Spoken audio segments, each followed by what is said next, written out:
This conference will now be recorded. Certainly, excuse me. Take attendance for the meeting today, December 10th. Mr. Measy. Here. Mr. Zanter. Here. Mr. DePonte. Here. Mr. Grega. Here.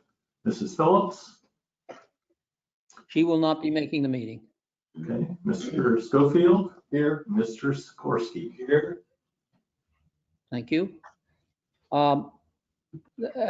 As the first order of business, I'd like to have a motion from the people who are present to allow Ron and me to vote.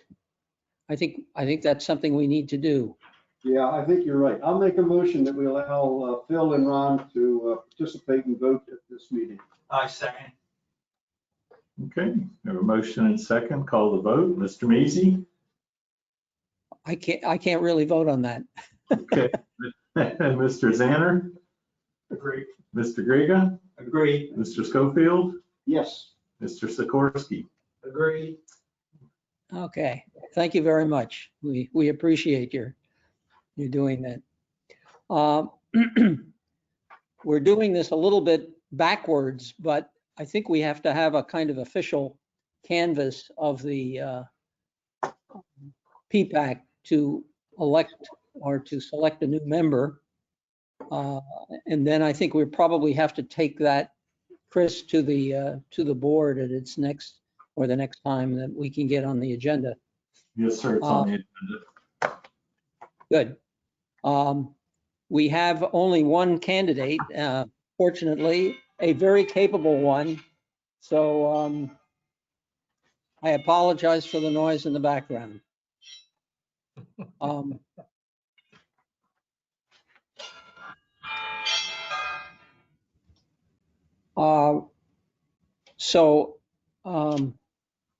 I don't know that there's any need for a lot of discussion here. Can I have a motion that we select Doug Zanter to be a member of the committee? I will make a motion that Doug Zanter be a member of PPAC. Okay. I'll second it. Okay, moved and seconded. Any further discussion? If not, Chris, if you will take the role here, excluding Doug. Okay. Mr. Measy. Aye. Yes. Mr. DePonte. Yes. Mr. Grega. Yes. Mr. Schofield. Yes. Mr. Sikorsky. Yes. Motion passes. Thank you very much. Congratulations. Congratulations, Doug. Thank you for. Well, actually, Doug, we're going to let you take over everything right now. Okay, moving on to the financial report. Glenn, from what I can see, with only 1 month in, there isn't a heck of a lot to it. Will you guide us through any comments you might have about it? Yes, thank you. We will probably receive the financials tomorrow or Monday, and I will forward those to you for the month of October. This date of the 10th is really tight to get the financials. So what I did was I got now on the mailing list of the Gateway financials. It only took me 8 months, but I got it. So anyway, what I wanted to point out to you, as you know, Gateway has a firm that prepares our financials. And I wanted you to see that our investments are $674,000, our ICS term deposits, et cetera, 3.190 billion, and money market account, 138,000 with deposits of 90. So we're in good shape there on the balance sheet. And if you look at the second page, we always talk about reserves. Ron, I know it's a favorite subject of yours, so you can see that our capital reserve is. Can you scroll down to that, Chris, or whoever's controlling the screen? Yeah, the next page, the equity section. You can see the reserves on the capital account are 3.225, million with the emergency fund, as we determined a few meetings ago, at 100,000, and the reserve for the ponds, 375,000, and then unassigned $271,003. So we have that there. The other pages relate to the profit and loss of just Pelican Preserve, but you know, the bottom line is if we go to the very end page, second to the last page, Chris, which is page 6, I believe. Keep going, yeah. Keep going. Oh, sorry. Almost there. 5. Oh, right there, sorry. Back up a little bit. You can see that the year-to-date budget was $3,952,916, and we came in at $3,971,002. So you know, you can review the expenditures, the income. If you have any questions, you can forward to me or we can discuss. But we're up to date on our financials, and I think we're in a very solid financial position. Mhm. Any questions? If you would, Chris, if you would roll back to the page with the reserves on it, which I think was page 2.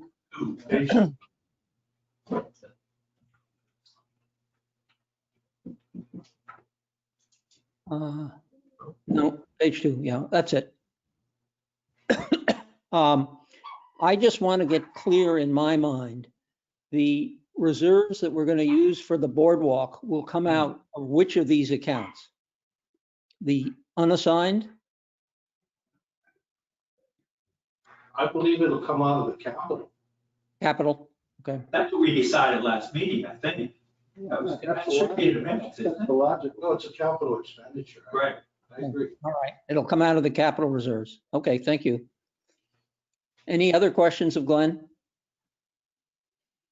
Okay, if not, we will move on to the next item on the agenda, which, John, I believe that's you. That is correct. I had met with PPCA this month with Rich Rittenberg and Philip Rodner regarding the maintenance agreement. That copy of the report is in your, I'll briefly go through it. One of the things that PPCA wants to do is, hopefully they wanted to turn over some of the CDD assets to PPCA. And I had a brief meeting with Tony.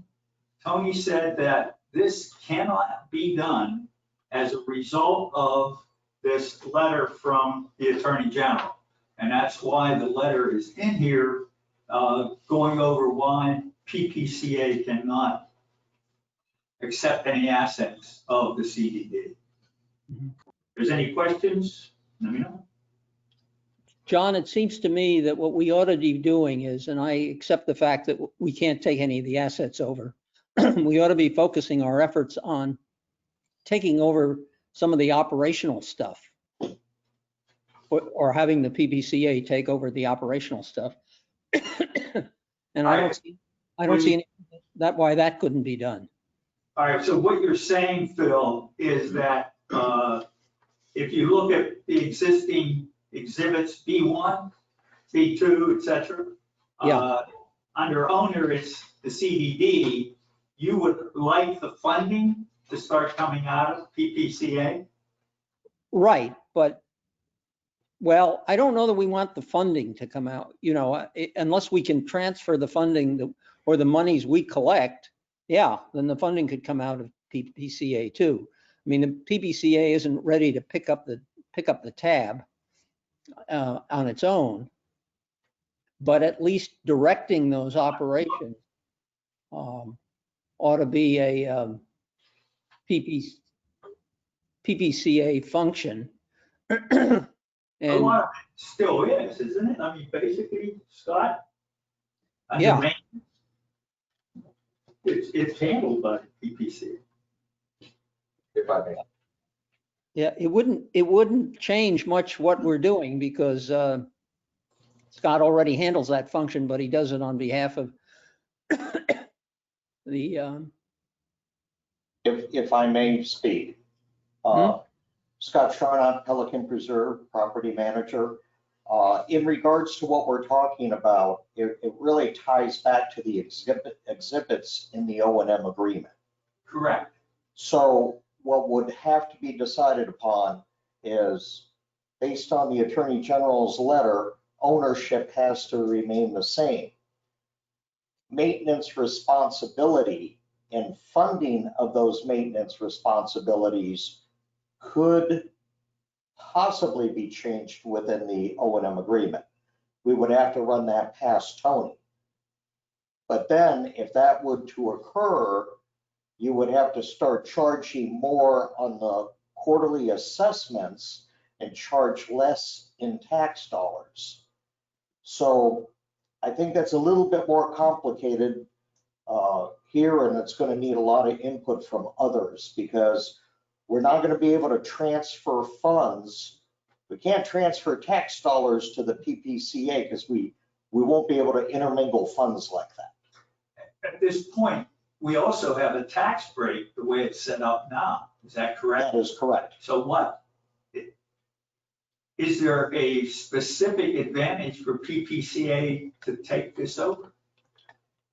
Well, if they want to control the maintenance contracts and enhance them, yes, there's probably a control of the service and maintenance end.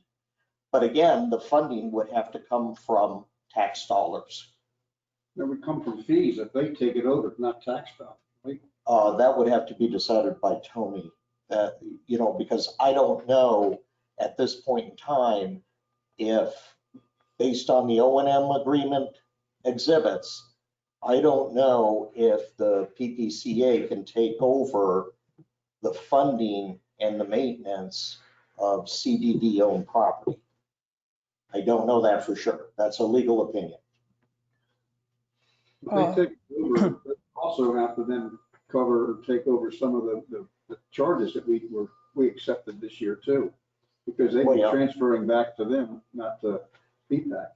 Yes, that would have to be negotiated. Yes.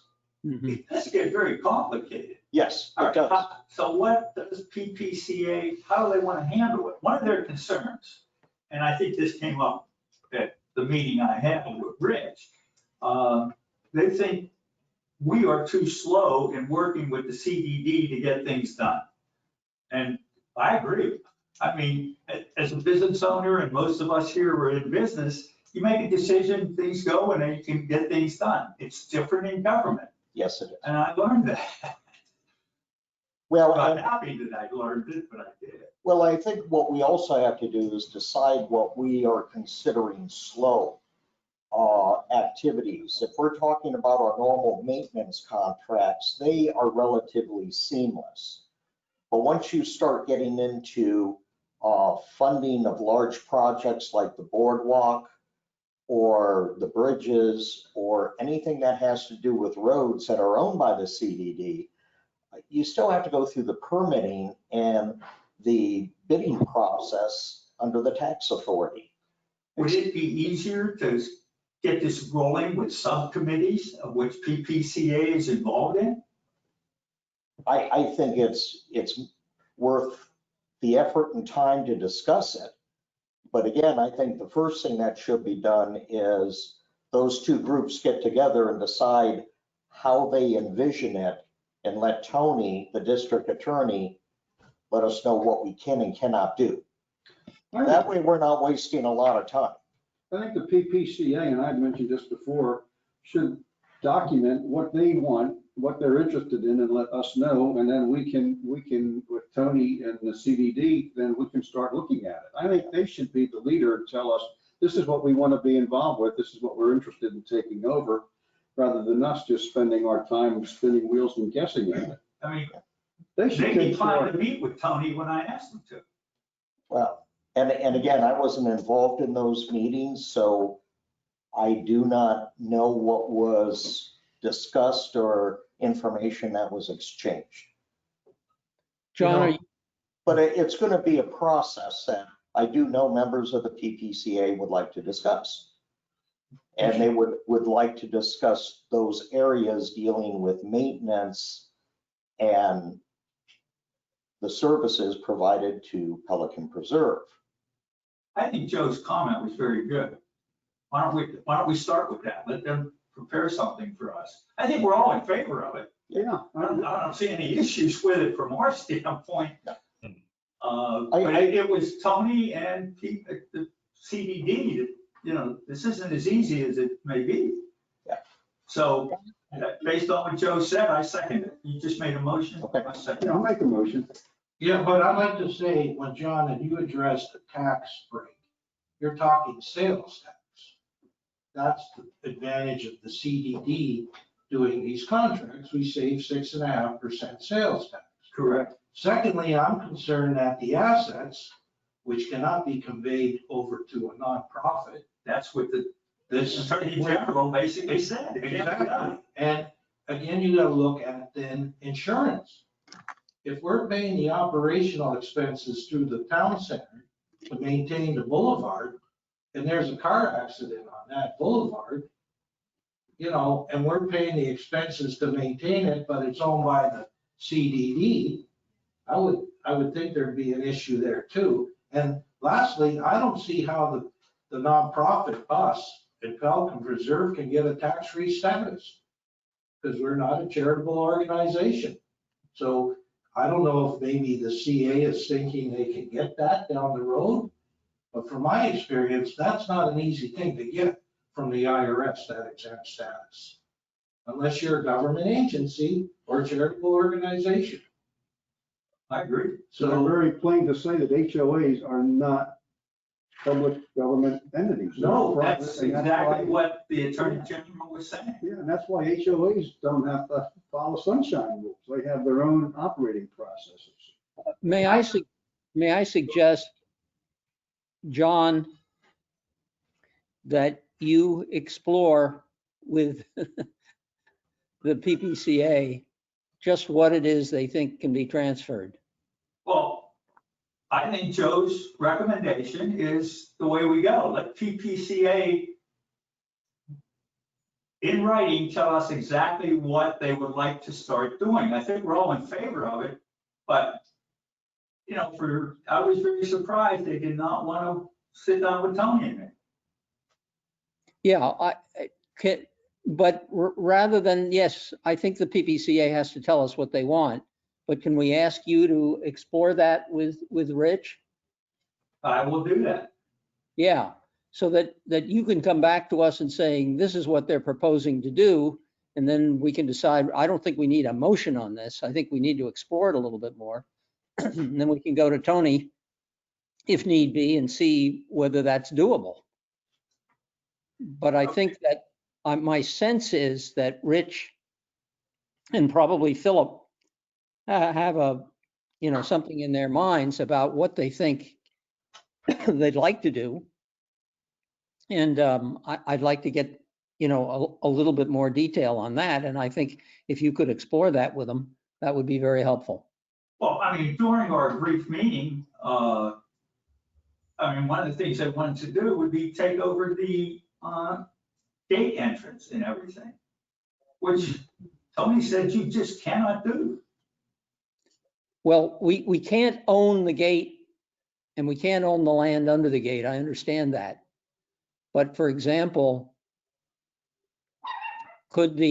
is there some way we could work out that the PPCA could take over the security force or some kind of oversight on security? Don't we control that contract here? I think we do. And the question is that a contract that the PPCA could somehow take over? Now, the problem, I understand. The problem is, how do you fund that? But It would be, I'd have to fund it out of the fees they're charging the community. Well, yes, and I don't think they want to do that because, as everybody's pointed out, it's cheaper for us to do it than it is for them to do it. in a contract with the Securitas with us now anyways. It is. So I don't know why he wants, I don't know.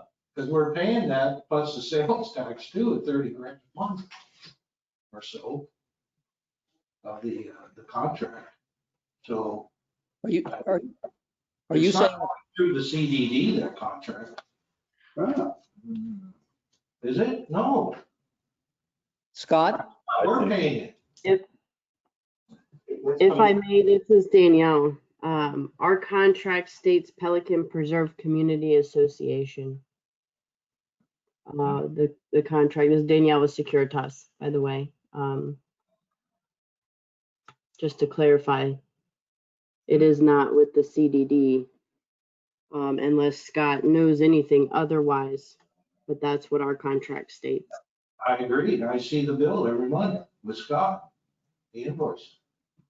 So what do we I say? don't know. That's one of our biggest expenditures. I don't know if PPCA took it over, what's the difference?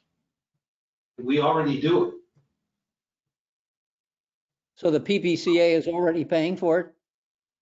No. It- I guess the question, can the PPCA, for example, take over the direction of the gate? If I may, Scott Charnock, Pelican Preserve Property Manager. Again, this gets to how these contracts were originally drawn up and who's funding it and who's responsible for it through the O&M agreement and how it's actually paid for. There's a different funding process. If the expenditure goes through the district, then there's no sales tax. If it is paid under the O&M agreement through the association, which we have a contractual agreement with the CDD, then there is sales tax. So it gets a little complicated on who has the contract, who funds the contract, and how does it all get tied together? Because right now, the Securitas contract is with the Pelican Preserve Community Association and is paid through the O&M agreement. The contract in reality is for services that are in an area owned by the CDD.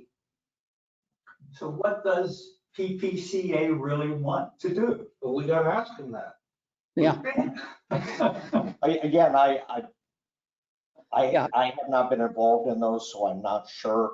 But This is Ron. Can I add a comment or two here? Sure.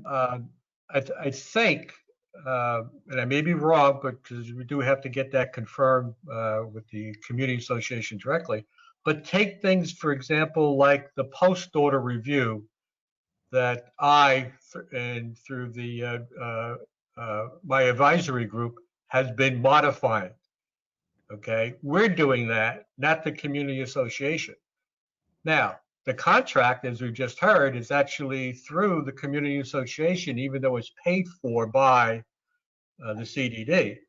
So I would think, and that's only one small example, that they would like to be the ones modifying the post orders. Now, that's not saying that it wouldn't have to go back to the CDD for final approval. And I'll go through some of that I'm working through Tony to get it finally approved.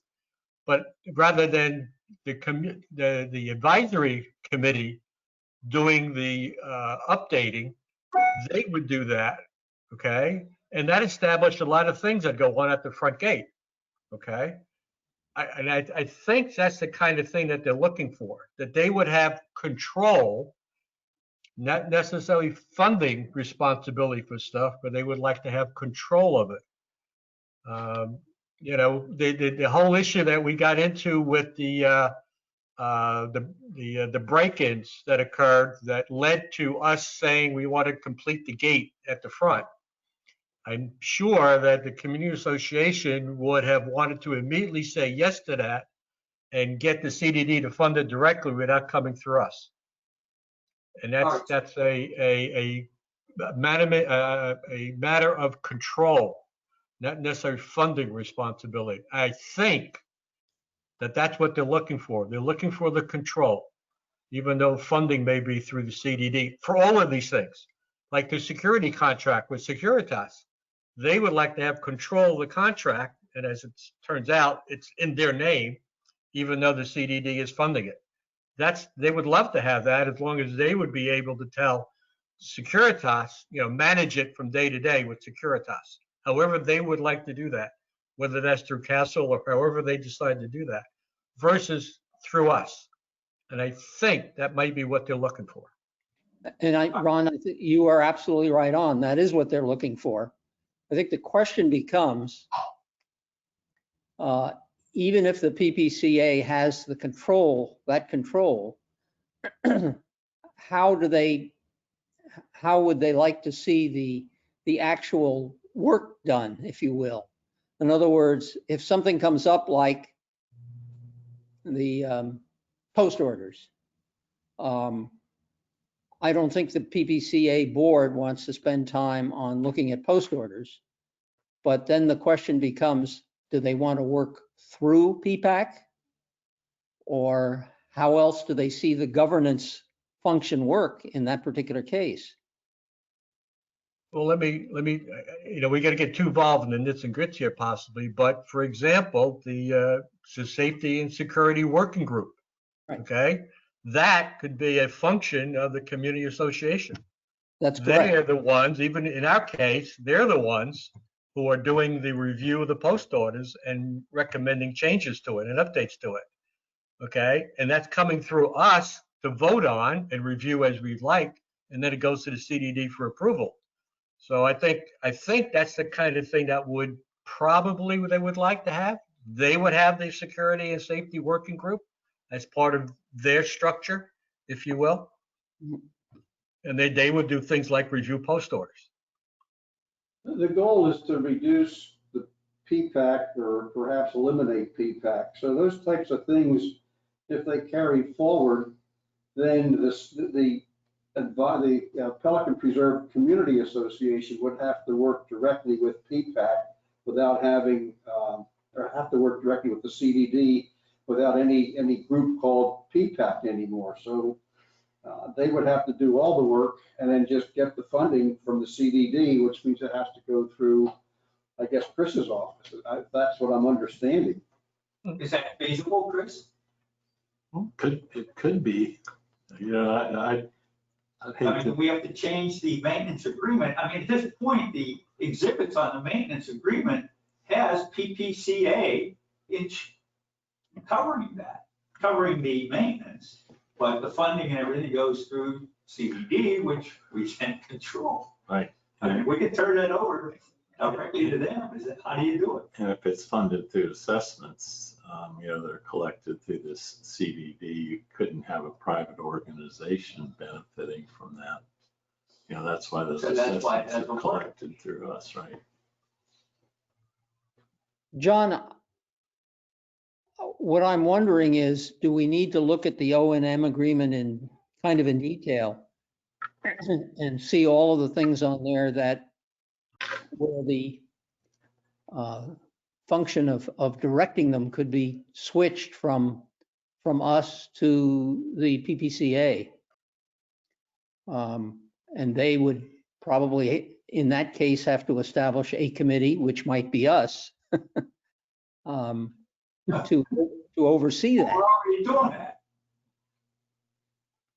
I mean, Joe's suggestion of maybe they have a committee that comes to us with those recommendations and we just do it. Mm-hmm. How does that work, Phil? Yeah, I guess so. Makes us, eventually not really have a function, which is fine. I think that's where we want to head towards. It sounds like we just want to eventually turn everything over, so the CDD will be doing more maybe administrative work for Pelican for the community association, and we would not be involved with it. And they may form a committee, something like PPAC, but it would be subject to HOA rulings and not sunshine rules or government rules like we are. Mhm. John, could you do a little bit more exploration on this with them? I can, but the first thing I have to ask is that somebody tell us exactly what they want to start to do and if it's feasible, because at this point, if we have to change the maintenance agreement, we have the maintenance is PPCA. Yeah, It's just funded by the CDD. it's funded by the CDD, that's right. I mean, it's funded by the non-ad valorem taxes. Correct. Um, I mean, the biggest issue in meeting with Philip and Rich was they just think it's too slow to get things in the process. And I agree, but you know, if they can change it, if they can put together maybe a subcommittee of their own that presents these to us, the CDD meets twice a month. I mean, we're only meeting once a month. Is there a way that, let's just say a subcommittee of the maintenance agreement just agrees with their recommendations and we go directly to the CDD? But I would have to come get approval from here first, right? I don't understand what we're too slow at doing. Paying bills, getting I the think that's their impression. getting the sidewalks fixed, doing the boardwalk. They should give us The some, boardwalk is the thing that came up. Well, we got the COVID situation, boardwalk plus other, you know, we see what Scott has to go through with engineering studies, and it's not something you approve and get done. How do we speed that process up? I don't know. I mean, Could they do it better or bigger or faster than what it is right now? Maybe, but if that's their objective, I would like to know that. John, did they tell you, I mean, they told you they weren't satisfied because we moved too slowly, if that's what the problem is. Did they explain to you how they saw it being set up? Well, they were hoping that they can take over some of the assets, and based on the Attorney General's ruling, which we just got, they cannot. Okay, but can we go back to them and say, here's the ruling? What other, how do you now see this working? Is there any change? I agree, Phil, but, okay, the ruling was done, it was given, you got a copy of it, I offered it to Rich. Yes. His comment was that he was gonna have his attorney call Tony. Mm-hmm. I have no idea that outcome of that meeting. Did it happen? Yeah, I think it did. Okay, so what's that report? That's the come from you as a representative of PPCA. Mhm. Okay, let me pick this thing up and move it back to PPCA. And then send a copy to me and let's move it forward. Mhm. I mean, if there was a meeting between the two attorneys, let's hear what they said. Yep, okay. Okay. We will then, I will work on moving it forward.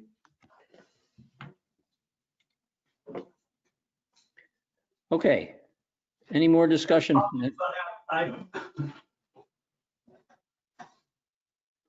Anything more on this? Okay. On to CDD report. Chris, you have a few items? Sure, I have a few items, and I think just to start, I'll ask Brian Bashir, our Public Works Manager, to give you just an update on the hot wire incident and the status of repairs. Good afternoon, Brian Brashear, Public Works Manager. About a week and a half ago, I was called by Paul at Hot Wire. Apparently their board had got stuck under the road over at Prado, entrance into Matarita. Yes. I was called over there because the water was coming up through the road. Luckily, guess it's luckily it's not a final coat on the asphalt on Prado there. After going over looking at it, they tried to pull the bore head back. It got stuck. Reached out to us for help. We went over there with an excavator, dug down, found the bore head because we thought she hit the water line. Knock on wood, water line wasn't hit. She was pushing water through there to try to get the bore head to come back. Problem was the water wasn't coming back the way it was going in like it's supposed to. It was coming out 10 foot from it, coming up through 3 different sections of the pavement. After we realized the water wasn't hit, got with Hotwire Paul, and about a day later, 2 days later, he came out, took the asphalt up in that section, about 1.5 inches of it. I reached out to one of our vendors. I said, I'd like to get a professional engineer out here to make sure the sub base and the grade is done properly by Lennar. That wasn't installed because I don't want to put asphalt back over that if we have a void under that road. They came out yesterday, did some core samples up top. Coming back tomorrow, we're taking our excavator over, digging down probably 2 to 3 feet deep in certain areas to check because that's where we think the void is at. So I will know more tomorrow. It will take about a week to get those samples back. If there's no void, then I'll tell Hotwire, who hired Ajax, to come and put the asphalt back down. Lennar will eventually put the final coat when they're done. But we're in a waiting pattern. I don't want to put anything back the way it was until I find out how that sub base is. Because if there is a void under that road, then it's going to be Lennar will have to pull up their samples when they put it in and compare it to Universal, who the CDD has hired on our behalf, because they're pulling samples as well. I'm just giving you an update because I don't want to put anything back not knowing what caused this, because the guy who's been doing work for 30 years, he goes, I've never seen anything like it. I'm like, well, it's not good because you didn't hit nothing. Your bore got stuck, but then you push water in there and it should come back out the same way, not 10 foot over popping up through the road in 3 different spots. So I will know more probably a week from tomorrow. Is like say, we'll do different areas. We'll dig up samples. They'll take it with it, go get it analyzed and tested. Then he'll share the information with me. Knock on wood, they can put the road back by the end of the month. Brian, as I recall from the CDD meeting, and maybe Chris can comment better on this, there were some questions from the district's attorney about if there is a problem with that road costing and who's going to be paying. He was going to get involved with Lennar if there was an issue that you determined underneath the base of the road. So it's a little bit more. Very more complicated, because what will happen is if there is a void and the compaction wasn't done properly, Lennar will have to give their samples up because they're supposed to take them when they put the road in, that sub base in. So it'll be back to a he said, she said. That's why Tony will be involved with it. That's why I hired an outside third party that is a licensed professional engineer that has nothing to do with the CDD, because that way, looking down the road, if they said, well, here's our samples that we have, and they're saying different, then Tony will be involved. Lennar was at the board meeting, and the gentleman is aware of it. I said, well, I won't know anything until I get the results back. That could certainly extend the repair work too. It could. I mean, we could. I'm shooting for the end of the month, but I can't guarantee you anything. It all depends on how these samples come back. My suggestion is to leave that closed because there is a void there. Something like a garbage truck would go over that. I don't know. I walked across it when it was bubbled up, and let me tell you, it was like a trampoline. That pavement was very soft, and being 1.5 inches thick at blacktop and being coming up from 3 foot in the ground, that really made me wonder. Well, I specifically remember you stating it was like walking on top of a sponge. Yes. So it is hardened up now because, like I say, the water is no longer there. But I was told by Hotwire they put almost 800 gallons of water into there. And I can tell you 800 gallons did not come on top of that blacktop. Now, how long the road is that would be affected mileage wise? Well, roughly. Let's just say the results come back not in our favor. I've hired Universal, the engineer, to give me a quote to check all of the last section that is supposed to have a final overlay on it.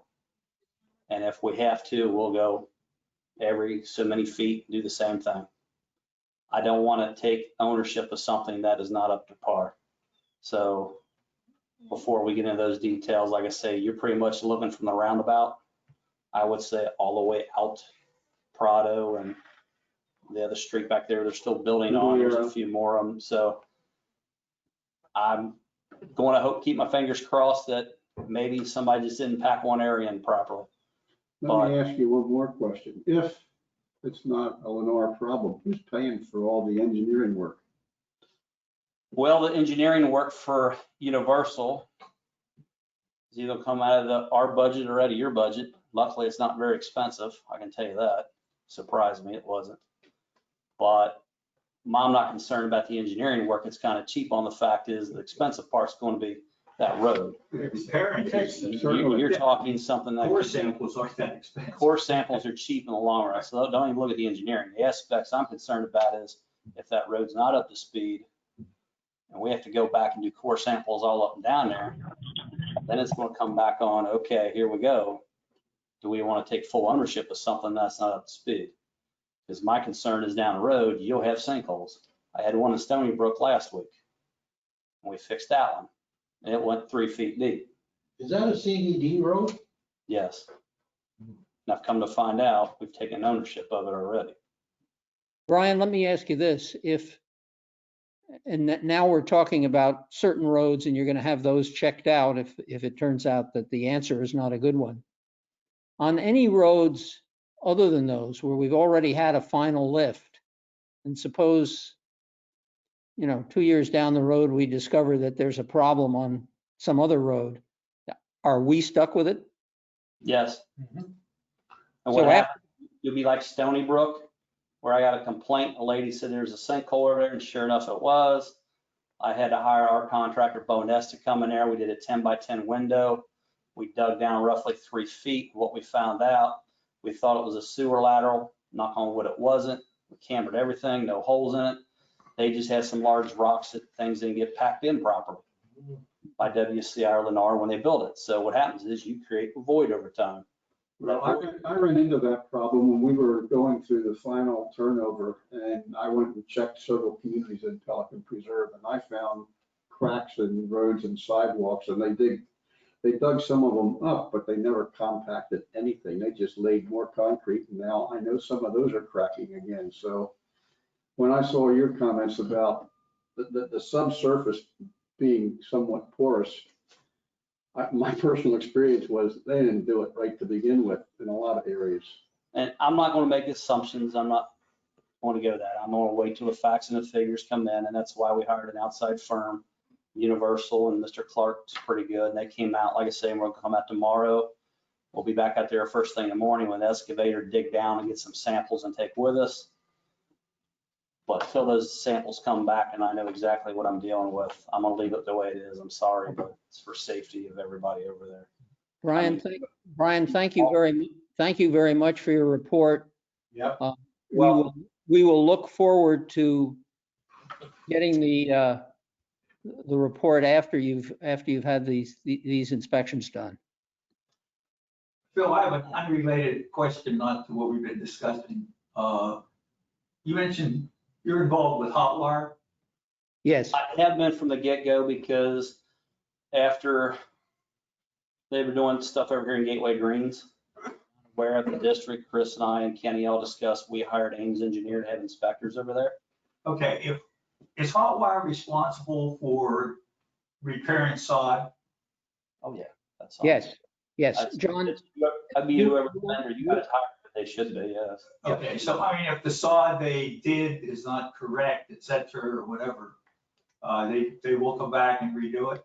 Yes, John, there is going to be a walkthrough of all of the communities going back through the work that was done, and they will correct any problems that were done. That you'll get information on that. There's going to be they have a particular process where they go through and they go back over this, and they are going to be going over it with the committee as well as representatives of each of the communities to walk through this and see whether their corrections, which they're going to be making, are adequate.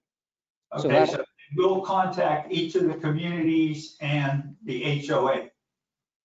We hope Or to, they do the walkthrough so somebody from the HOA can go with them.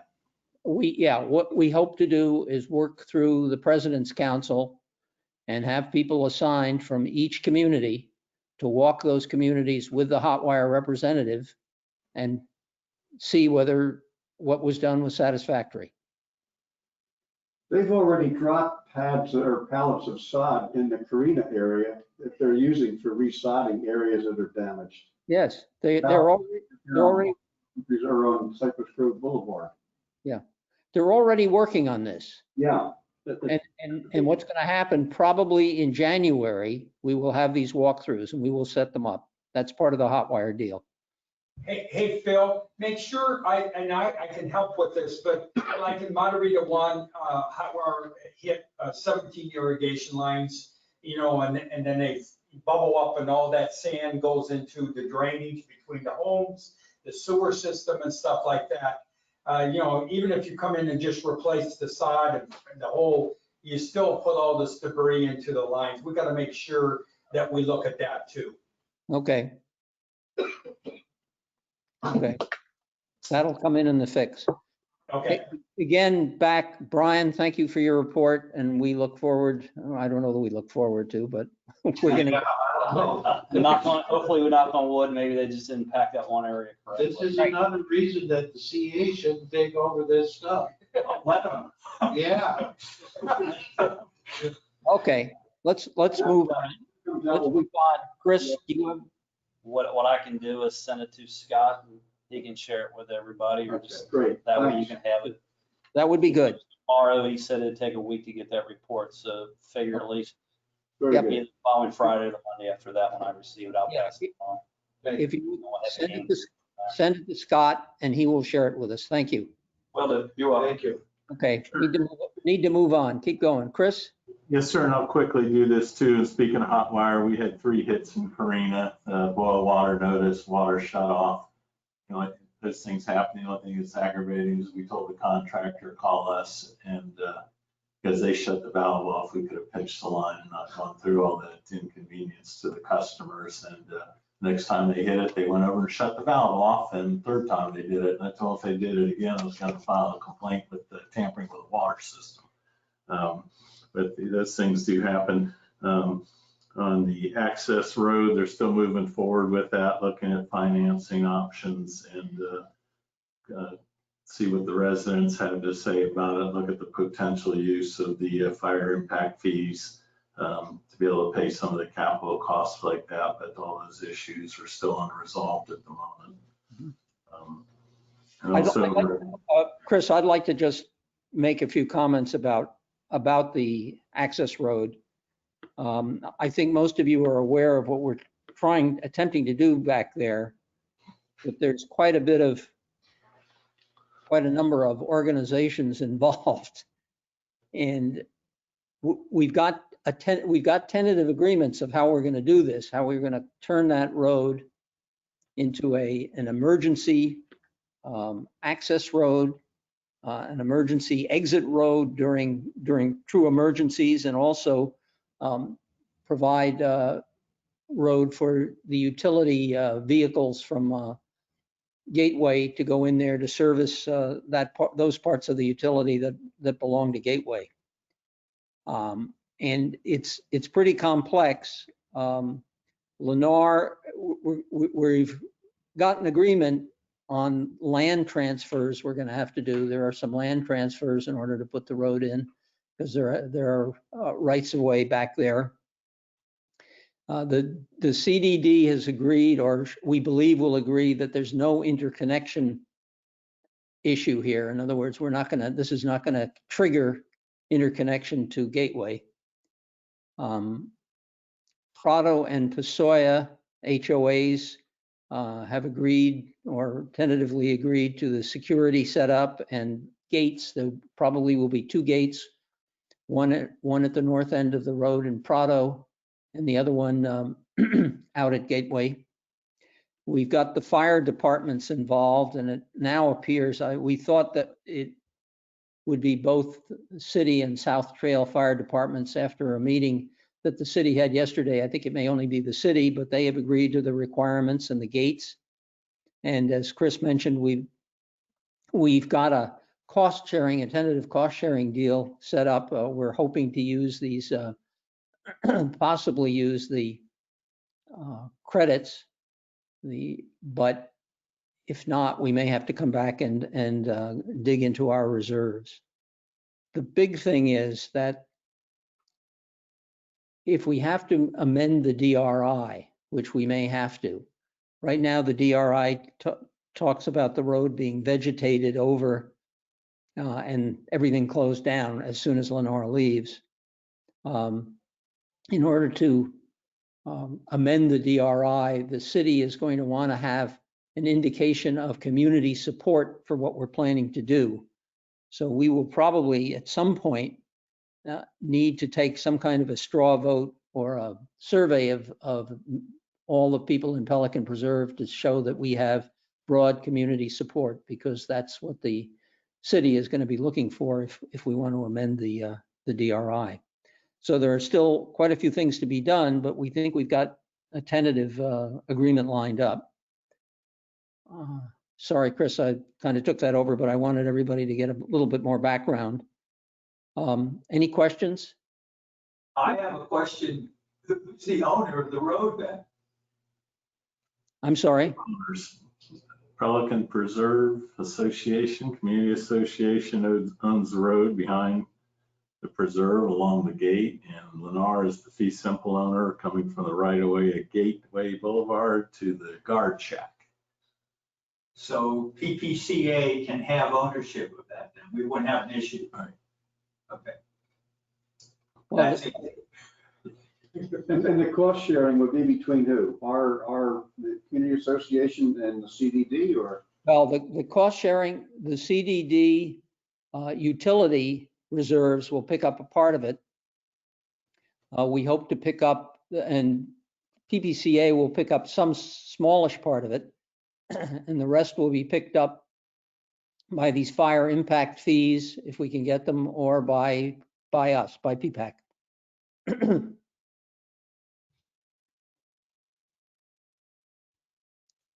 We think that right now, very preliminary estimate that we're talking in the range of about $450,000 for the road. And why does the PPAC get to pay some of that bill? Because the part of the road, and Chris, you can correct me if I'm wrong here, the part of the road from Gateway Boulevard up to, and I'm not sure the exact demarcation, is going to be transferred to the CDD. Is that right? Yes, up to the guard shack. We're looking at, that's Florida Power easement property, fee simple owned by Lennar. As a matter of fact, that whole triangle on Right. going south on Gateway Boulevard also, and Lennar's agreed to transfer that property free of charge. This is, this is a safety thing for the community. And by the way, back to our discussion a couple of times ago, this is the kind of thing where the PPCA wants us involved, CDD involved in this kind of an agreement.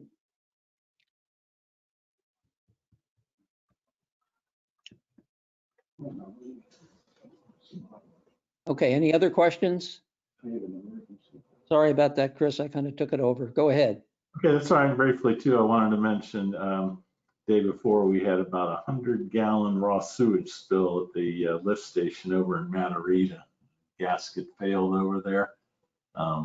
We have to file a report with the DEP. It was cleaned up quite quickly. We disinfected, put lime over it. I doubt anyone over there even realized it or saw it, but I'm just letting you know in case somebody brings it up. It doesn't happen very often. Usually when we get these things, it's during a hurricane or storm event, but that was just a failure of a gasket in the system. It's been repaired and cleaned up, and it's just for your information. And the only other thing I had on my report today is we asked George Bowling to be here to briefly talk about the proposed aquagenics contract, but I assume we'll bring that up during the ponds work group report. Right. We'll to get to that if he's here. Okay.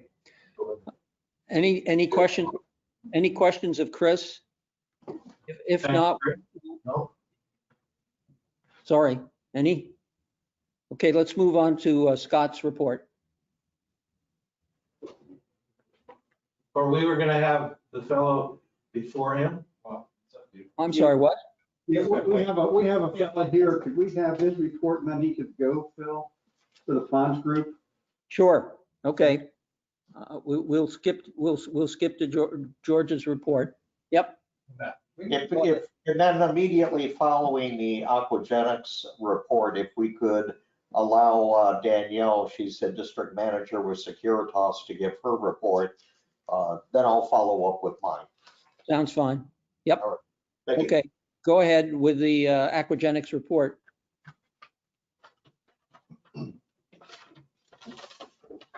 I'm George Bowling with Aquagenics. Good afternoon, everybody. Basically, what we're looking at here, I've been talking to Doug and Peggy and a couple of the ponds group people, and our contract that's been in place for several years had ran out in like October or something, and so they asked us to re-update it and send it back to the ponds group and to Chris. And so we did that. We're holding the price, what we've had for the last several years over there. And then we just added some additional optional services, which are listed in an addendum sheet, which are basically like if they want mechanic, which they call us now for the same services as what we put in here. We just never had a price kind of set in the contract. But we gave them like a per day, we gave you a per day price for like mechanical removal, where we come over and we, if it's necessary to do that and you want it done, then you call into us and we say, okay, it's going to be a couple days. Well, that's at $1,500 a day. Then it's $3,000. We come, you guys may call Chris. Chris cuts a PO out of here and then sends us a work order. And so it makes it streamlined, I think, more so. And then, that once we're done, we just send you guys will get an invoice, but we can give you the per days, what you need at the time. And then we had some lakes that we prefer to sonar on a preventative maintenance program. On some of the lakes that we know over the last several years, we've wrestled with them maybe once a year or whatever. And again, Pelican Reserve was open to help us out, and then we were open to help them out.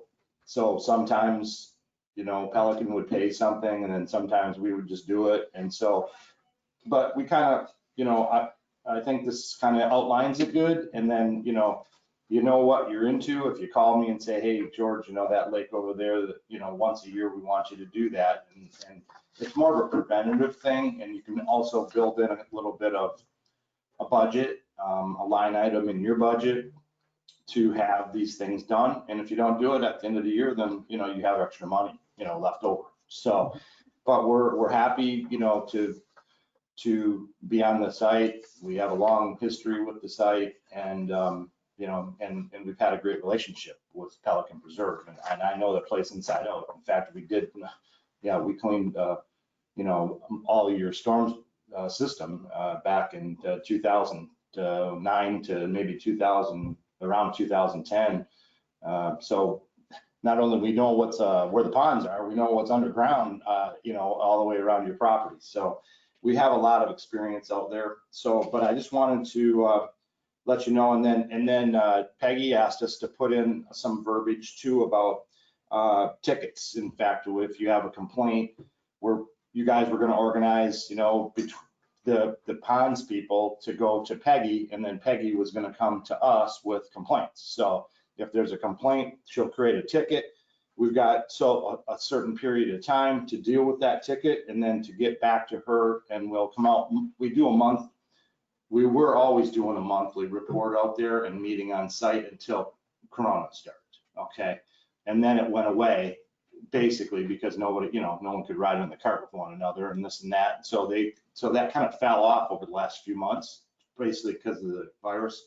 So, but now we're still trying to do that. If there's the people there that want to ride, we'll come out on a monthly basis and take a ride around, and then they will review them tickets each month like that. So she just wanted to, I put that in that sheet as well for them. It's part of the contract that we will work on this ticket basis, and then we get a ticket from her, and then we go out, we treat it, we send her back the results from the treatment, and then we, follow up with you guys on a 30-day notice, like on a 30-day revolution of that. So that was just the other things that we added in. So other than that, it's the standard stuff that we've been doing over there for a long time, and we're looking forward to, working with you guys well into the future. So I just wanted to give you a quick update on what has transpired over the last little bit, and if there was any questions from anybody, I can try to answer for you. Yeah, George, thank you. I'd like to actually, I think this question is more for Doug, and that is who makes the decisions on these extra services if we are going to ask for them? How's the decision made about, or who makes the decision and how is it made for those extra services? Well, I'll go through our ponds group thing, but it would be Peggy Hall, who is now responsible for just aquagenics and all aspects of that, would come with a recommendation that we need to harvest this particular pond. She won't make that decision in a vacuum. Bob Gephardt is also going to remain in the group as a work member, not in a leadership position, but he wants to remain in the group. We'll use him for that. But this is a way to know what it would cost. Like some years we'll spend $600 or $6,000 on harvesting, but we do an individual contract on each one of those individually. And sometimes George and Aquagenics pays for that. We're trying to just come up with a way, instead of, I've used the word conflict, we manage the contract by conflict, where we say it's your problem, and that person says it's your problem, and we, I would rather put it into the contract. And I'll talk about that later. I think we're probably 30 days, Phil, from being able to have a recommendation to come back on. Okay. Any other questions of George? What is pond 34? I got it on the list to talk about. Okay, thank you. Okay. Any other questions? We can, Someone, George, drive the boat? George, No, that's a popular item. Everybody wants to drive the boat. Oh. Can we ski behind it? No, there's no fishing either. okay, George, thank you very much. We appreciate it. We like the long and good working relationship we've had with Aquagenics, so we appreciate it. Thank you. Okay. Thank you all. We look forward to it as well. Thank you. All right, thanks. All right. Now let's go to Danielle's report. Hi, everybody. So our monthly report with our traffic counts, we've bumped up a little bit this month for a total of 70,062 total entries. That's with 10,131 guest entries and 59,931 resident entries. Roughly 5,000 or so more entries in November than October. Another item that I've added to my report is going to be our incident reports. Just a quick note, Ron, I know you received these reports from Scott when they come through, but we did decide to remove open garage doors from the incident category.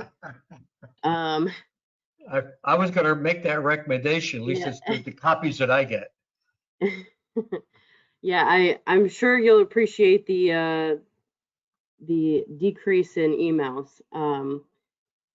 But I do want to just give a quick overview of some of our incident categories. just to kind of put it in perspective too, we've got a total of 126 incident reports that were created in the month of November, and 76 of those were open garage doors. So it's kind of, I think you'll find you'll get much better data going forward. Some of the larger categories that we had for incident reports was emergency and medical coming through. We had 14 of those in the month. And then the next highest category really is just miscellaneous reports with different items. So I could go down the line, but I don't think you'd want me to go through each item. But I do have a great report that kind of breaks it down by item category, incident category, and I can do it by date as well. So that's all I have. Let me make a quick comment about some of the incident reports. Sure. It was amazing to me. And I've started to get these copies, I guess, started like 4 months ago or thereabouts, whatever. Mm-hmm. How many incident reports there are for garage doors open at night. Mm-hmm. So I'm going to be meeting with the working group here, maybe before the new year, but maybe right after the new year. And one of the things I would like to do is keep that kind of information in a summary form, to put that out to the community, because everybody gets concerned about security and safety. But as Danielle pointed out, in November, there was over 70 reports of garage doors being left open at night. That's a lot of garage doors. I mean, you got 2,500, almost 2,500 doors right now, but that's still a lot of garage doors being left open every night. And one of the things you want to do is improve security, and one way to do that is make sure people close their garage doors at night. So just wanted to point that out, that we're probably going to do something about putting that information out to the community as a whole. Ron, don't the post orders either now or will they not say that we call people at any time if their garage door is open? Yes. Yeah, we used to have it, I think it was after 9 or 10 o'clock at night, people wouldn't be called. Right. But the PPAC kind of thought, that's the type of thing that maybe they should get a call at 2 o'clock in the morning. They won't do it again, perhaps. So, yes. Thank you. Ron, I also do, I can send you the report for November if you'd like, but it breaks it down by neighborhood as well, if that helps. Yeah, if you could give me a summary, that's one of the things I was going to talk to you about instead of getting all the actual reports, start out with a monthly summary in the various categories, and maybe the ones that you think are, quote, important, copies of those actual ones. Okay. Thanks. I can work on that. The local HOAs might be able to help you with that, Ron. If you can let them know that they've had 15 in a month, they could send a notice out to their residents and say, hey, we're being cited, or we're leading the pack. Well, yeah, and that's the key of getting transparency here, getting information out to the community as to what's actually going on. So, yeah. Danielle, anything else? That's all I had, Phil. Any questions of Danielle? Any further questions of Danielle? Hey, real quick, guys. This is Phil Stone, the site supervisor for Securitas. I'm also here if you guys have any questions for me as well. Okay. I guess one more item. At last month's meeting, I think it was last month's meeting, we decided to keep the exit gate at the front entrance open. I guess I forget the exact hours, but it's like, during the week, during the day at the very least. Is it time? Yeah, we agreed it was daylight hours, Monday through Friday. Okay. Is it time to talk about opening the trap gate for the season for the same reason, to keep traffic flow? Are we at that point yet? Yeah, I had asked to include that in his report today, so we can move to that. Okay. Teresa's not here, but she would say yes. Yeah, that's true. That's true. I mean, I have a comment. We live in a gated community. That's what the trap gate is. Go to any other gated community and their gate takes a lot longer.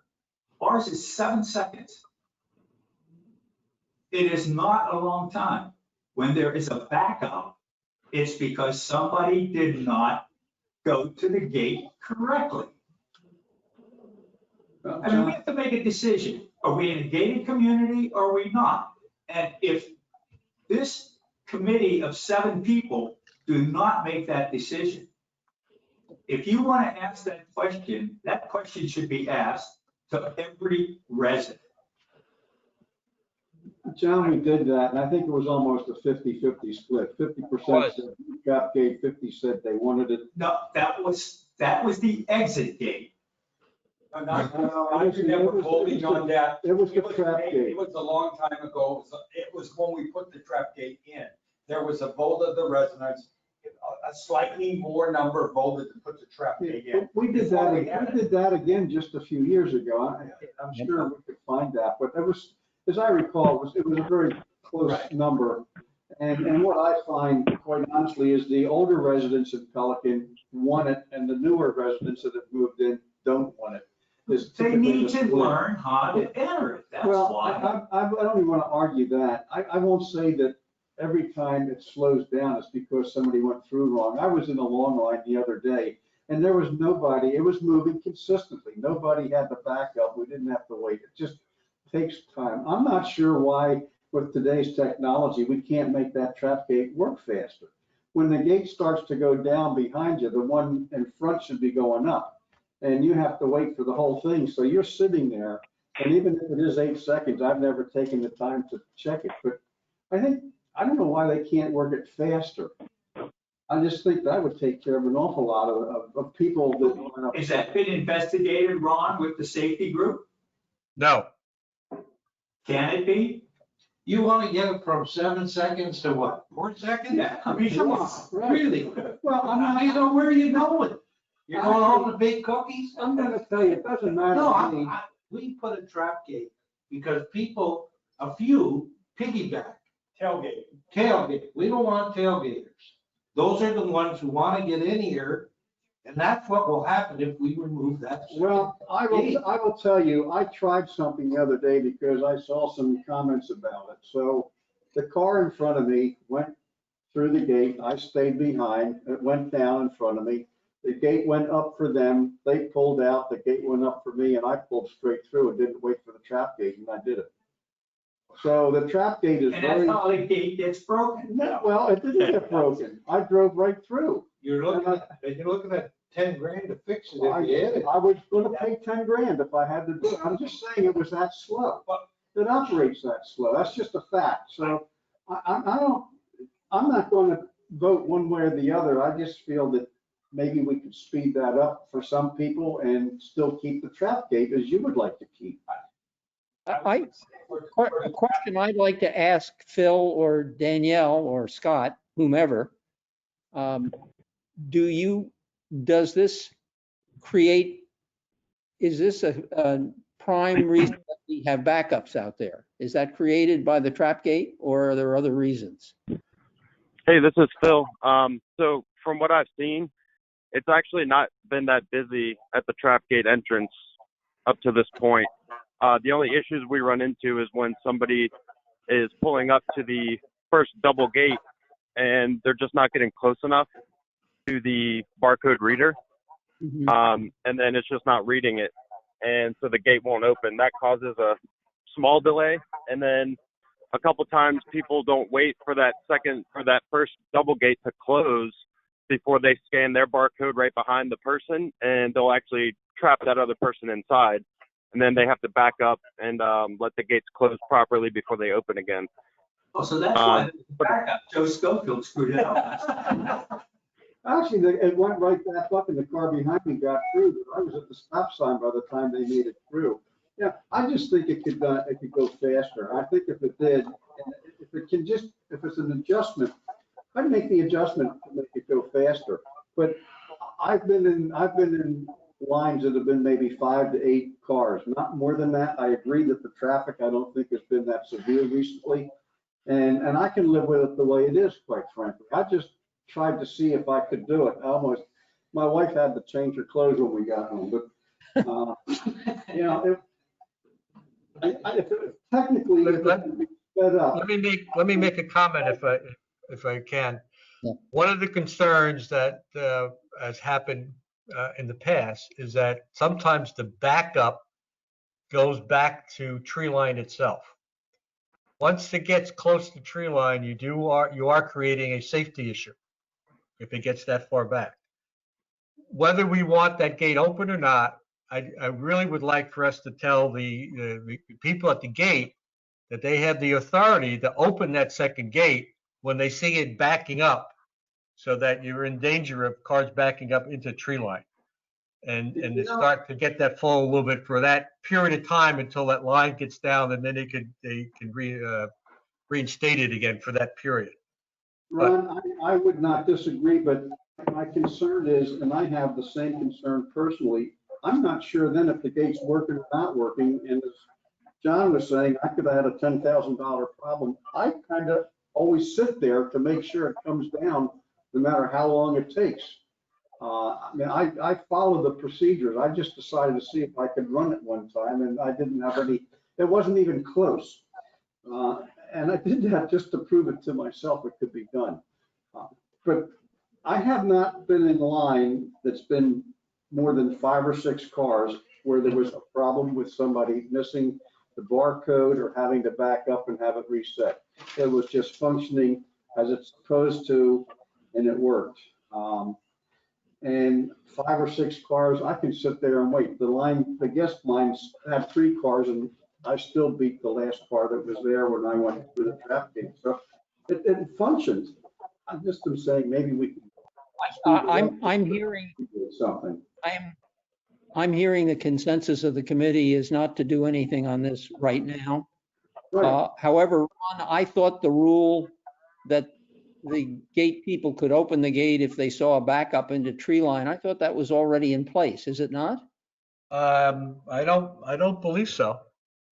I think that was a Okay. temporary thing that we did, and then we got to the point where we ended up having the gate open during daylight hours. So I don't think so. And in any case, I would like for the board to say whether it's a consensus or however you'd like to handle it, to make sure that they know they've got permission to open that gate if necessary to prevent a safety hazard from developing.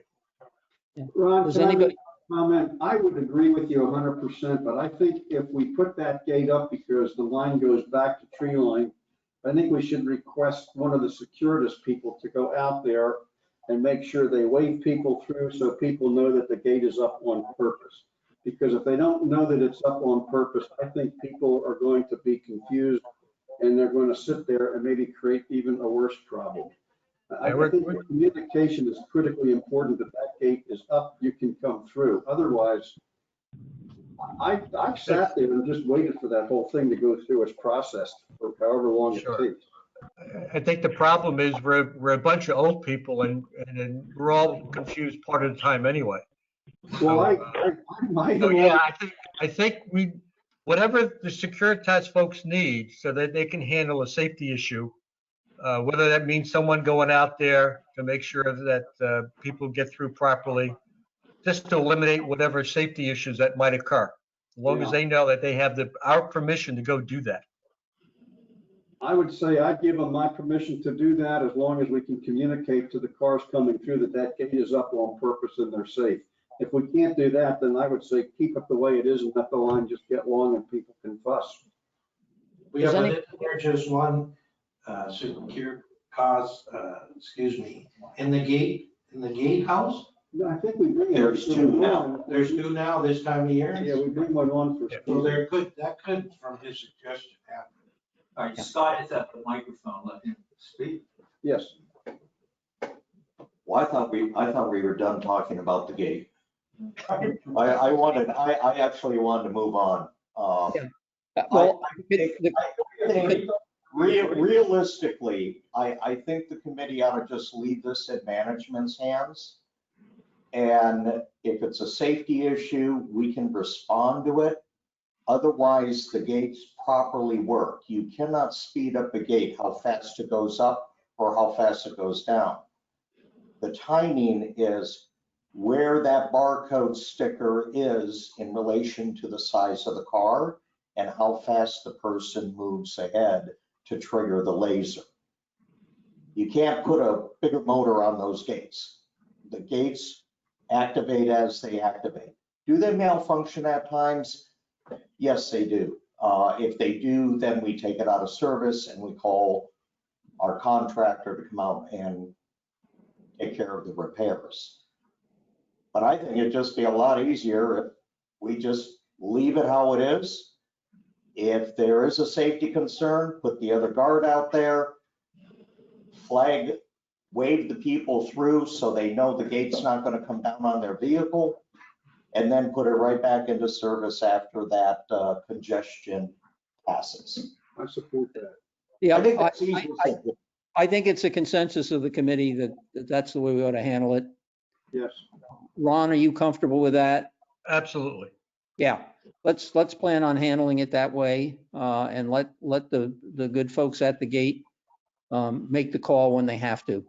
And management can control that. Any further discussion on this? Okay. Moving ahead, Danielle, thank you very much. Phil, thank you very much. Thank you all. Scott, No problem. Thank you, guys. Thanks. Thanks. Scott, you want to go on with your report?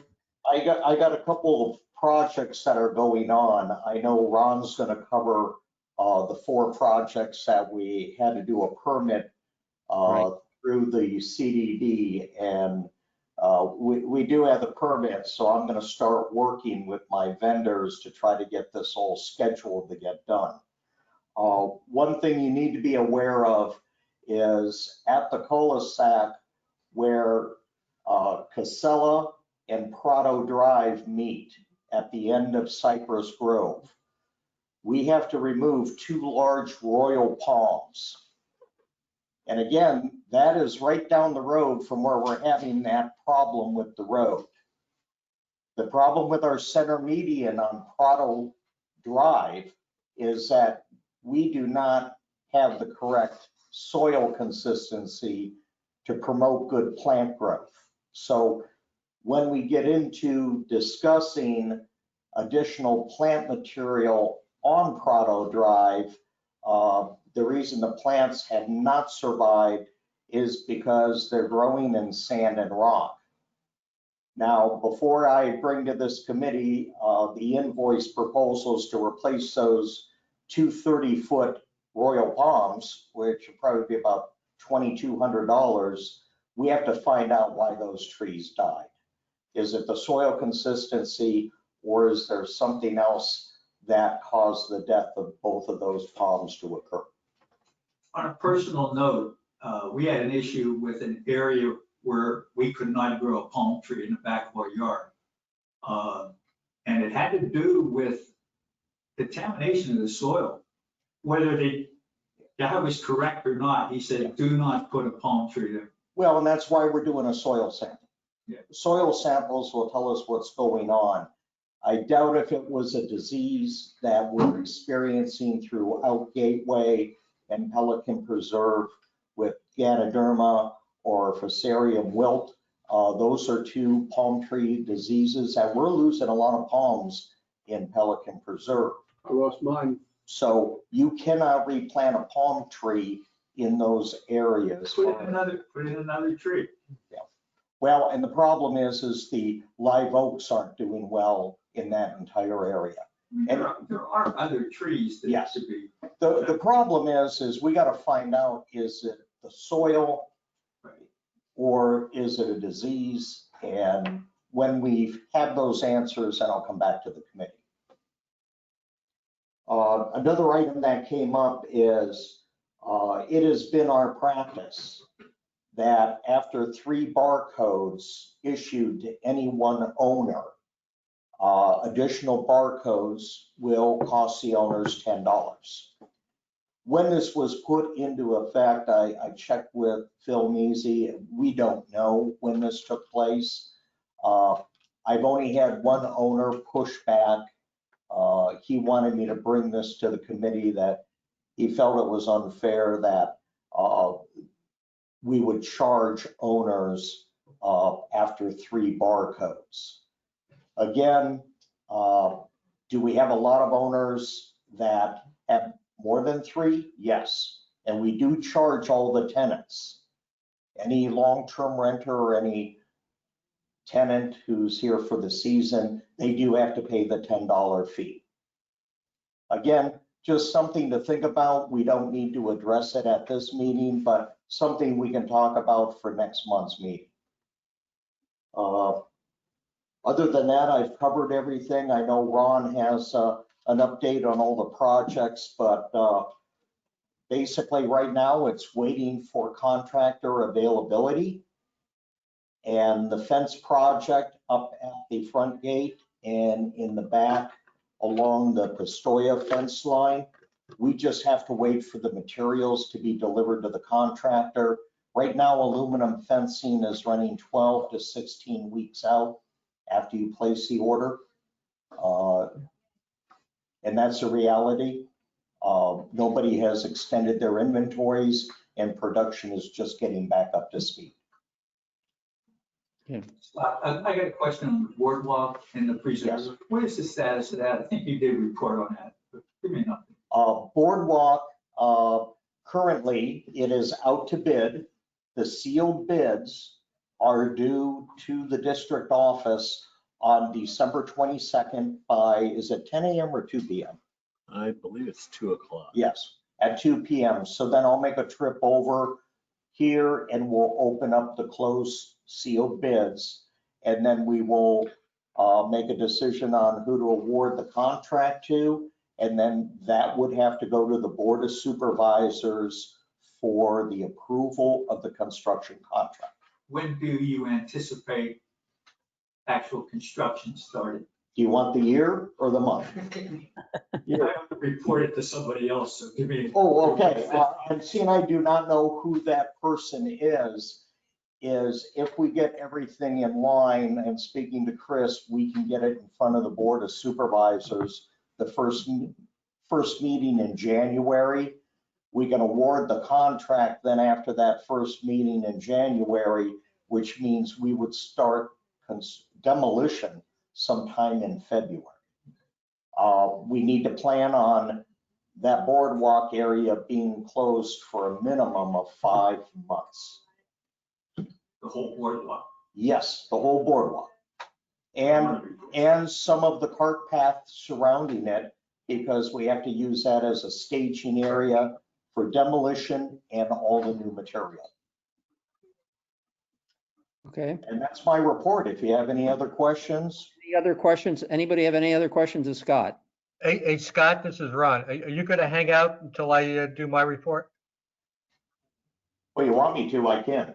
No, Well, yeah, I think unless it's okay with Phil, we'll cover those contracts that you brought up, those 4 contracts. Yes. We can do that now. It's up to Phil. Oh, yeah, go ahead. Let's change the order. Go ahead, Juan. Okay, as Scott brought up, we do have the permit for the 4 projects. That's the Trieste crossing at the Pelican Reserve Boulevard, putting the pedestrian crossing at Cypress Grove and Pelican Reserve Boulevard, installing rumble strips on Venado, and the installing of the speed limit signs down there at the end of Pelican Reserve Boulevard.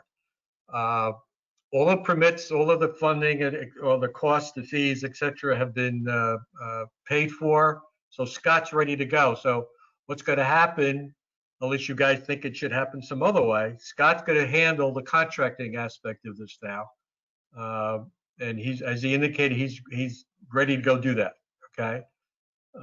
The only thing I want to, Chris Shoemaker, just to be sure it's okay with you, since there's 1 permit, at some point in time, that permit has to be closed out. That requires that a lot of final inspections be completed by the various contractors. And once those final inspections are scheduled and completed, the permit can be closed out. I need to have Tetra Tech involved with that end process, since they submitted the permit, and I guess the permit is in their name. So I know we ran into an issue with that last year and with the project about who closes the permit out, and there was an extra fee being charged because it wasn't done properly. So as long as that's clear, the Tetra, and there should be some money left on their task order to accomplish that, then I'm done. We're good to go. Is that okay with you, Chris? Yes, sir. We can make that happen. Okay. Ready to go. Okay, good. Do you want me to do the rest of my report or just wait until Ponds is done? No, why don't you wait until Pons is done? Sure. I have one question on this one is, I don't remember other work of this type being so painful. We've been working on this permit, believe it or not, since April. Yeah, unbelievable. Okay. And it comes up, Phil, it comes about because we have to have a permit because of the right of way, the roads. Yeah. And that's been the pain point for all of us. So rule of thumb is don't do road modifications. And I can understand why someone, especially in the community association, thinks we don't move fast enough. Yeah. Okay.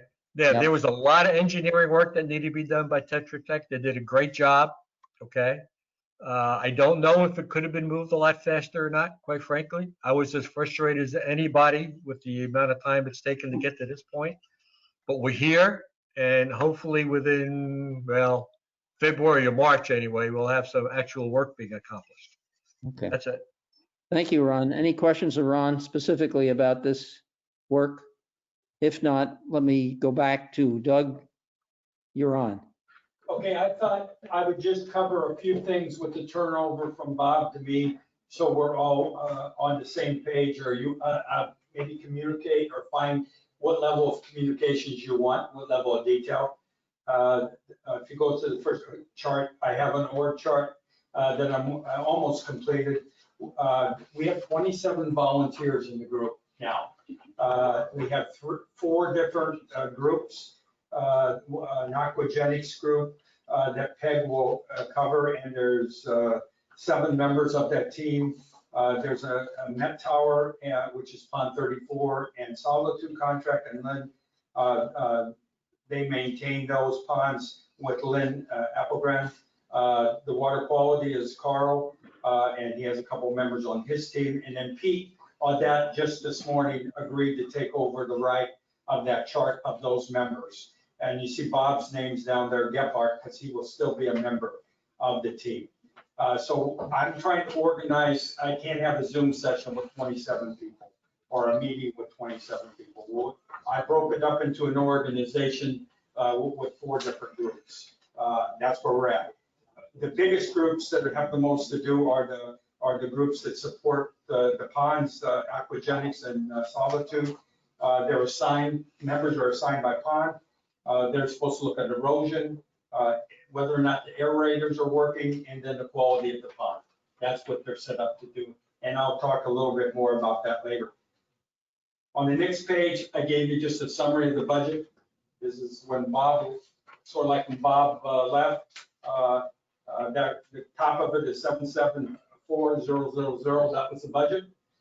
We had a carryover from prior year, which gave us about 1.147 mil. We spent our records of what invoices we paid was 1.077. And we believe we have a carryover to the new year of about 69,000. The CDD estimates, we don't have a final number yet. They estimate that around 47. So somewhere between, right around, let's just say the 50,000 will be carried over. This is the least amount of carryover we've had for a long time. So we have to manage what we spend our money on. Not that we didn't in the past, but we have to be more frugal, I'll just say that. You see what the current budget is. Go to the next, your comment. 33 and 34 got out of control, those 2 ponds, with the quality issues. They've all been treated. 34 was treated December 4th with chemicals. It takes about 3 to 4 weeks before you see it clear up. 33's already started to clear up. It was treated a couple weeks earlier. That's where we're at with those 2 ponds. Pond 33 was also harvested, and we had 1 other pond harvested. I'll talk about contracts later. Drainage projects, Monterey 2. We have about 3 to 4 months worth of contracts that are already placed. That will take us through 2021. Right now, those contracts that have been released are 309,000. Okay? Oh. Yeah. That's where most of the carryover stuff came out of to do that. That's where we're at. Aquagenics contract, and you can interrupt me, I just want to go fast. I'm used to that when Aquagenics contract, the biggest thing different we're doing is the day, I would say, we have a conflict contract, where when there's a problem, we go back and forth as whose problem it is. And I think we delay in treating the problem. That's how sometimes a pond gets out of control. We're going to put a contract with service levels in place that it's not there today. And we'll have add-on stuff. Instead of arguing back and forth, we'll know what it is up front. And we don't, and we set that in the larger contract. That's what we're working on right now. Peggy is, her experience in the past was with contract management. And I've given her the lead with Aquagenics. All those things he talked about, they added to the contract, came from her. I would come back to you guys with a recommendation in 30 days. And the only other thing, we are looking at using our current GIS website provider to do a trouble ticket application. So we can actually monitor, if you say Greg, you call in and say, I got a problem on this pond, it's logged into the system, it goes back to the vendors, whoever vendor that is, if it's Aquagenics or Solitude, and they have to report back to us the resolution of that. But we're trying to automate that since we're already paying for the website. We don't have to have a new website. Right now, I've asked them what it would cost to put a trouble ticket system in place. They have some they would let us use already that they're using in other geographies. So that's something I'd like to add, to be able to actually have the detail versus in people's heads or a spreadsheet. So if in the future now with Bob and you. Yep. Thank you. I don't know why you took this position, but God bless you. If I have a resident says, geez, that pond behind Verona is ugly. Yep. Pay call, would you recommend me the contact or you? Well, if it comes to me, I will route it through on the next 2 pages. Yeah. They're assigned, our group, volunteer group is assigned by individual, by pond. So, and maybe I need to do a cross-reference. A person doesn't, he says the pond behind Verona, he wouldn't know it might be a pond number. No, they don't, right. Right. So I'll find maybe a way to do it, but if it comes to me, I will route it to the right person who's got that pond in problem. Okay. And then the team lead will also take a leadership position. So you want to be the contact? Well, for now. I'm okay with if they climb whoever. Right now, we have Jim, I'm trying to think of it, Van. He is doing such a great job. He's already contacted the HOAs for his presidents for his ponds. Okay. And say, I'm your person. Okay. And I show you, he wrote I'm an engineer. I can't write. I'll just be blunt right now. He wrote 4 pages. He might have been like Joe. He wrote 4 pages. But I'm an engineer. On his monthly going around his ponds, he wrote 4 pages. Wow. And we didn't even tell him what to do, and he did. So we're trying to get some work from out there. I said, we got people assigned. Are we fully execution with 27 people right now? Yeah. No, I'm not. But my plan is to get execution. That's good to know. I'm impressed because I've been trying to get a volunteer to replace me on my home owner association for 7 years. You got 27 people here. That's amazing. I'm very impressed with that too. Yes, I'm amazed. Very good. Very good. I think, would I give it credit for the 15? You're paying him. No. Well, I did buy him a pound of coffee at the meeting I had yesterday, but I do COVID. These people just want to get out and do something. Walk in the pond. Oh. Walking the pond is better than sitting in your home, Yeah, eating bonbons and watching TV. You got that on your side. Really? All right. Good. You got a lot of people from Karina there. Yeah. Anything more, Doug? These people, when you have volunteers, some of them will do a great job, and we got a lot of them do. Penny, the gal doing AquaGen, she's a gun ho. I mean, I can't. She's just gun ho. Jim's Latham's gun ho. There's some of them on the list that I got to go figure out. Are they really on the team? Or are they really on the team, and what can they do to help? Did you get the iPad set up yet? Not yet? I'm debating on what, I know you guys approved it, but I'm waiting on whether I'm ready. I would rather have a ticket system to track these things. Yes. And that's not going to cost me much because we're already paying for the website. Right. And they already have the software developed. We just want to modify it. Whether or not I'm going to, I think I got to be frugal. And it's glitz. I'll be blunt. It's glitz. If you go to the iPad system that they're proposing, a lot of people won't be able to do it. Most of my volunteers wouldn't have the skill. They would not. Well, we discussed that when Bob was here about the iPads, but I was just. I know you approved, the board approved Bob spending that. That's not high on my list of things to spend. Well, that's good. I want to get the process in place. Great idea. I want to get a Yeah. ticket system to be held and hold them accountable. I use Ameriscape for tickets, That's my example of what I want to get to. and residents know that's where they go. And they're efficient. Oh, and it works. And it They're works. very good. That is my role model that I gave to Parcella, is this is what I want. And I gave them my ticket. In fact, I went to them first, to Ameriscape, and asked them how much it costs, who developed. And it was an outside vendor with a monthly fee. And then you got to pay for a website.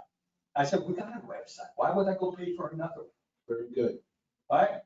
I said, all right, I was going to do that 5 minutes. I took 11. Welcome. Welcome.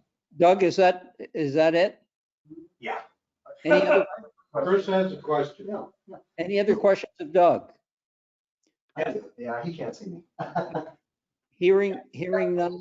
One question, which was if we might have the Introduce yourself. Chris Santos, Castle Management, Pelican Yeah. Preserve. If we could just share the volunteer list with us, I think, as you know, the management office gets a lot of calls. And if we can do what we can possible to, again, facilitate that communication, we want to do that. So thank you. Who was that? I'm sorry, I missed that. Chris Santos. Oh, okay. Didn't recognize your voice. Give me a phone call. You would call the person that I would call. Exactly. Okay. All right. Any other questions of Doug? If not, let's move on to Ron, the rest of your report. Okay, I just got a couple items. Now that we're finally getting some movement on the contracts, I'm going to have Scott and Chris renew the contract we've got with Traffic Cloud. That's the guys who control the software for the traffic speed sign. And we want to put that back up on Veneto. And we're going to record some additional information so we get some speed information before we put the rumble strips in, and then do it again periodically once we have the rumble strips in to see if there's any actual slowing down of traffic there. As you heard from Danielle's report, there is a significant amount of traffic still in the community.